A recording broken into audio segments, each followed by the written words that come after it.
Pilipinas sa Spain ang magandang relasyon na pinagtibay ng mahabang panahong pagkakaibigan.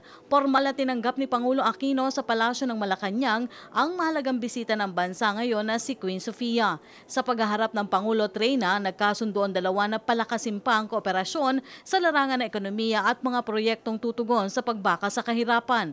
Sa state banquet na ipinagkaloob ng Pangulo sa Reyna, sinabi nito na itinuturing ng Pilipinas ang Espanya bilang malakas at maaasahang kaibigang bansa. Today, the Philippines and Spain stand shoulder to shoulder in pursuing the ultimate goals of both our nations, fulfilling the vast potential of our peoples.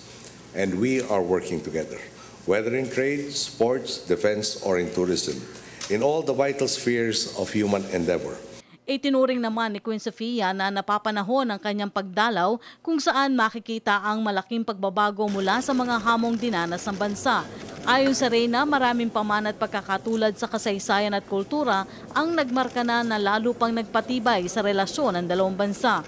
Mr. President, I cannot but praise your determination and that of your government to get the millions of Filipinos out of poverty and your commitment to transparency, good governance and accountability.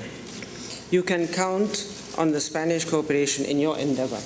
Muling bumisita sa Pilipinas si Queen Sofia para tingnan ang mga development projects na pinopondohan ng Spanish government. Kabilang na dito ang edukasyon na tutulong upang ibangon sa kahirapan ang mga nangangailangang pamilyang Pilipino. Para sa Telebisyon ng Bayan, Rocky Ignacio.